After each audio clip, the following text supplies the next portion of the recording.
I want to do a video about the Supporter Shield. And I'm wearing LAFC because they are the defending Supporter Shield champion. And it looked like they are going to remain the defending Supporter Shield champ because a couple of days ago, it was announced that the Supporter Shield will be not awarded this season according to the Independent Supporter Council. Now, there's been a lot of outcry that has gone on with this, and there's been a lot of criticism that has surrounded the fact that the Supporter Shield is not going to be awarded. And these criticism isn't just from fans, but also from players and coaches that have openly said that they are very upset the fact that the Supporter Shield is not going to be awarded this year, and that as of now, I have heard there is news between the Supporter Shield Foundation group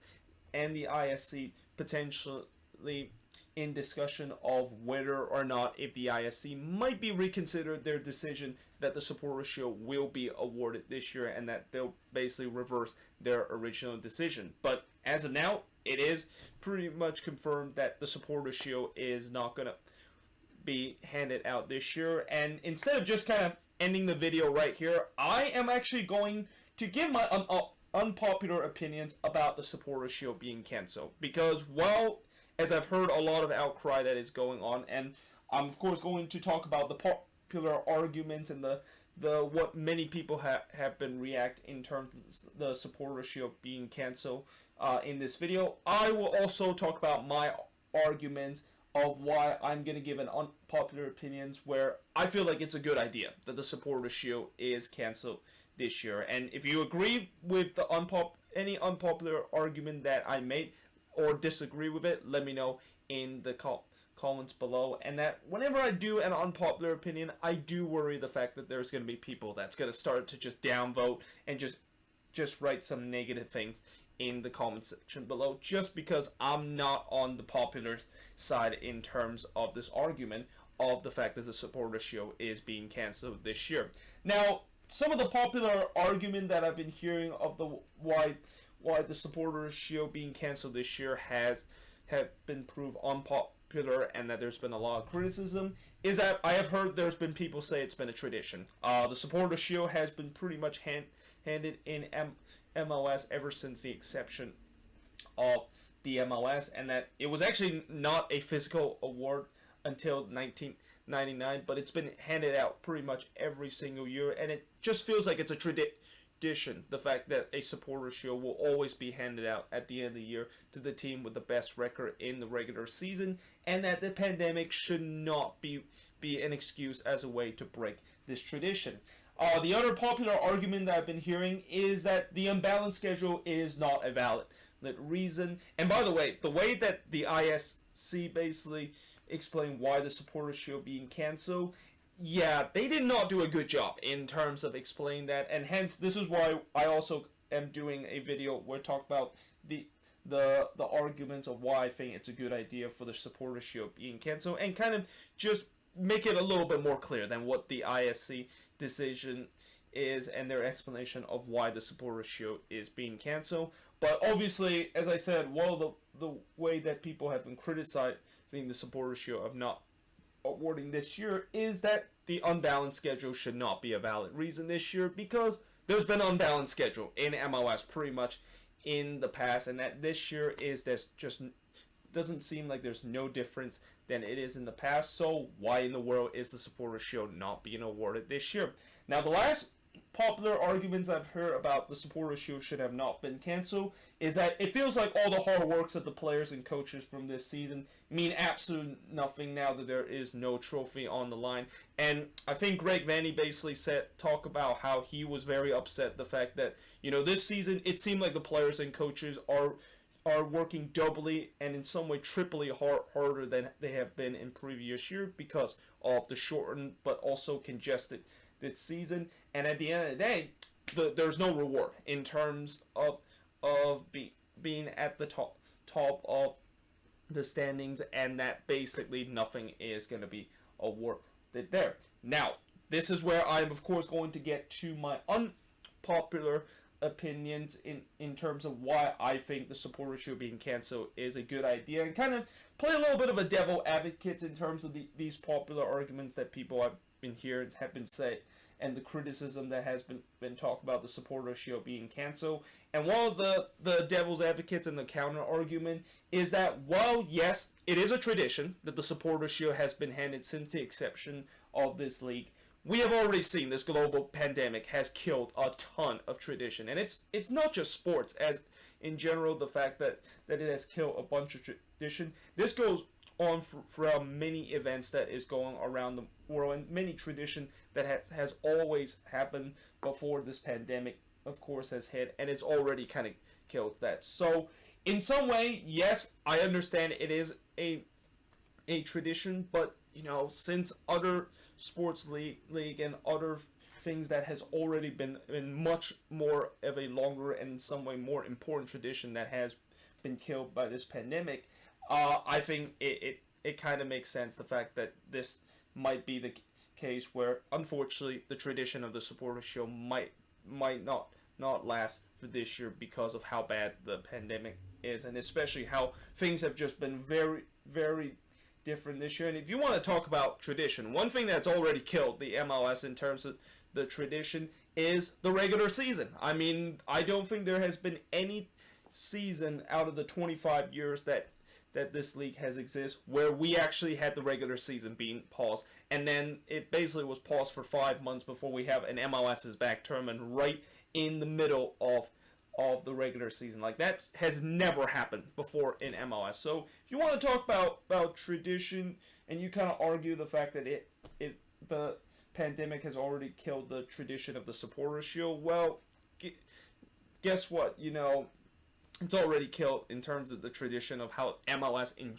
general it is, and how the regular season has been, because this just have not been a normal year whatsoever. Now, speaking of which, this is where I'm also going to talk about the unbalanced schedule. And again, I understand that people say that the unbalanced schedule is just an excuse to say that the supporter shield is being canceled, but in some way, this is one of those excuses where I think there's a right. The fact that excuse could be made, the fact that the unbalanced schedule this year could be valid enough to have the supporter shield being canceled. Because as I said before, this regular season has just been unlike any regular season we have ever seen in MLS history, where there's never an MLS season where we have an MLS's back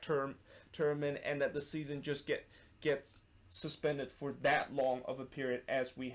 have this season. And not to mention the fact that this unbalanced schedule includes the first 2 games of the regular season and then a long pause, and then basically an MLS's back tournament where many people saw that is kind of like a crapshoot, and then the congested schedule where we're trying to play as many games as possible in a short amount of period, but even then we still only got like a little bit more than half into what should be a regular season in MLS. That, I think, in general should be a case where we that looks much more extreme in terms of the unbalanced schedule than what have we seen in the past. And if I want to even go more further in terms of evidence of why this unbalanced schedule is more extreme than the past, well, in the past we never had this situation where basically teams are only going to be playing teams that is from their region, and that there isn't going to be a lot of interconference matchup, and pretty much most of these teams are only play like 8 to 10 opponents this year, compared to previous season where they pretty much play at least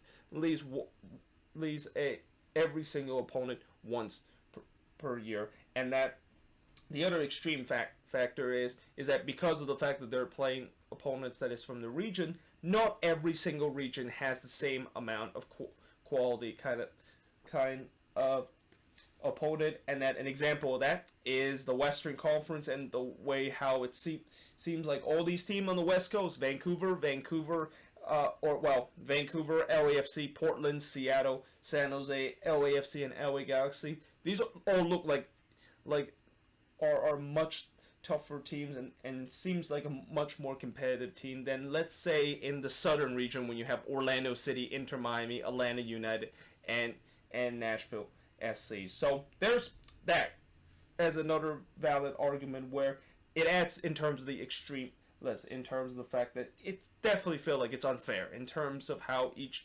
have been playing their opponent, and there's clearly some team that have far easier opponent to face than compared to other teams that they are facing, just because of the teams that is around the region are just as equally good as they are. Now, the third reason I will say in terms of my unpopular agreement, and this kind of goes to this argument about all the hard work the players and coaches from this season means nothing if there's no trophy on the line. Well, that's actually not true, because remember this thing called the MLS Cup, and remember how this is a thing that a lot of people say that this is the ultimate prize, and this is where every coaches at the beginning of the year, they will always say that the one goal that their team want to do is that they want to get their hands in front of their trophy. And after how I hear the supporter shield being canceled and how people were just up in arms with it, I don't think people remember that there's actually still a trophy that is being awarded, and that, you know, in the past I have heard people kind of complain about the supporter shield, and that I have even heard like people say that it's not really a real trophy, and nobody could actually remember who is the last supporter shield winner, or the last supporter shield winner from the last 10 years. And in some way it is true, because I don't think anybody remember who was the supporter shield winner back in 2007 compared to who actually won MLS Cup back in 2007, which 2007 in terms of MLS Cup, it was the Houston Dynamo, and the supporter shield winner was DC United, although I'm pretty sure a lot of people will remember the Dynamo is the one that won MLS Cup in 2007 compared to DC winning the supporter shield back in 2007. But either way, you know, I just, it's kind of weird the fact that all of a sudden people are taking the supporter shield, thinking that this is such a big award that it's kind of blasphemy, the fact that it's been canceled, and then people forget that there's even a bigger prize, and probably an award that people will always remember for a very long time, which is the ultimate prize of MLS, that is the MLS Cup. And if you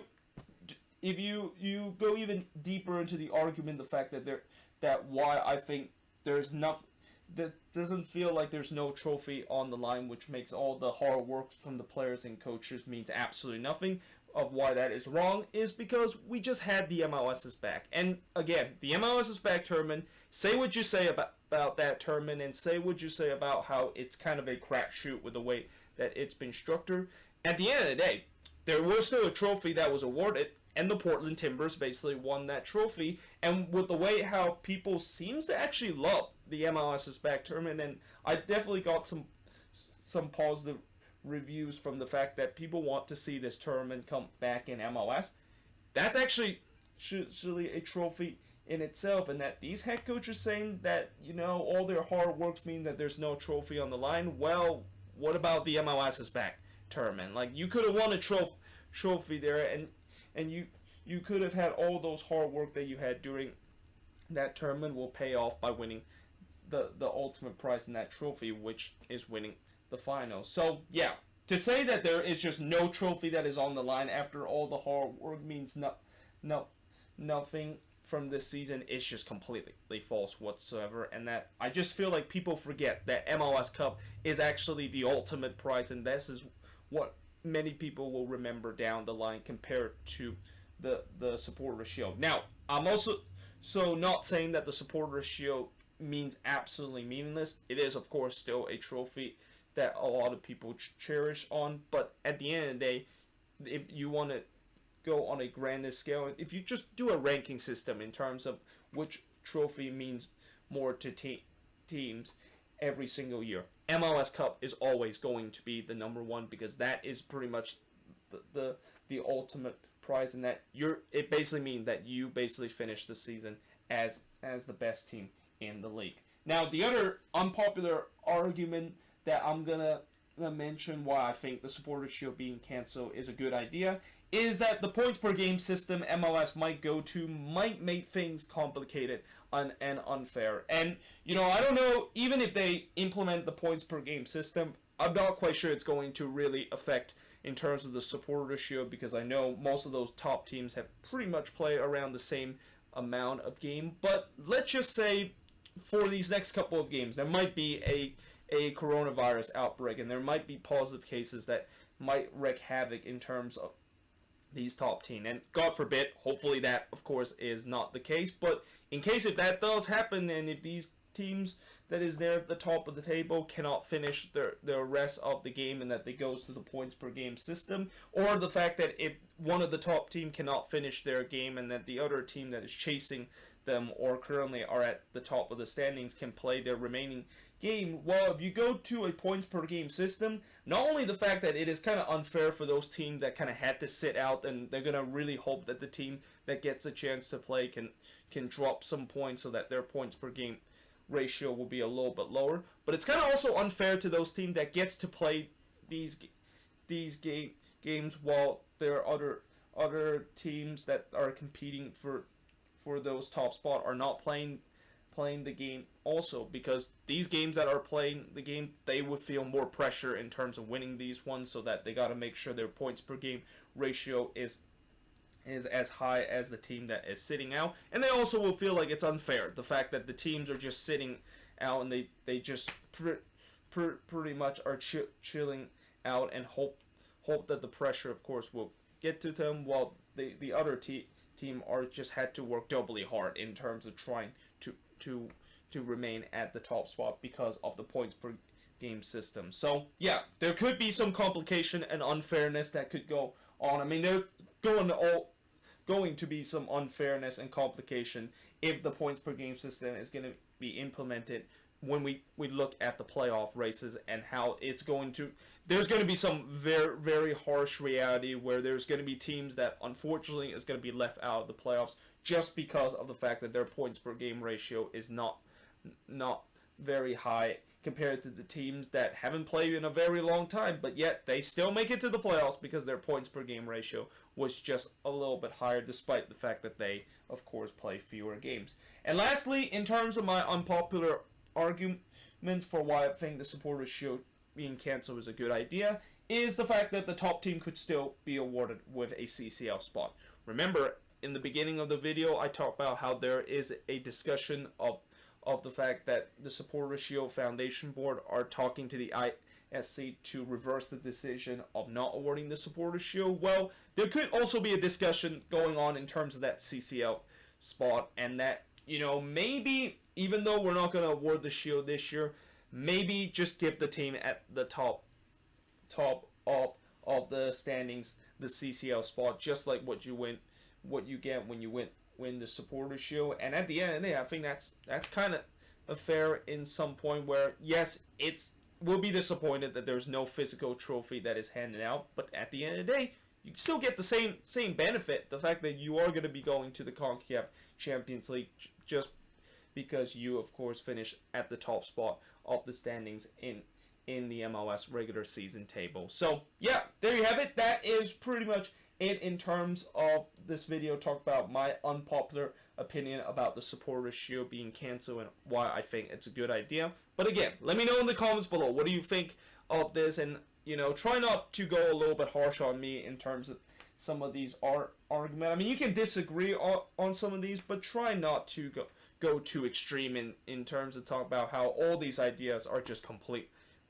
rubbish or whatsoever. And if there is going to be downvotes in this video, I will understand, because again, anytime when you put an unpopular opinion video, there's always going to be some downvotes that is going to happen. But let me know in the comments below, what do you think of this situation with the Supporters Shield being canceled? So do you like the idea or do you hate the idea? Let me know in the comments below. But until then, hope you guys enjoyed this video, and I will see you guys next time.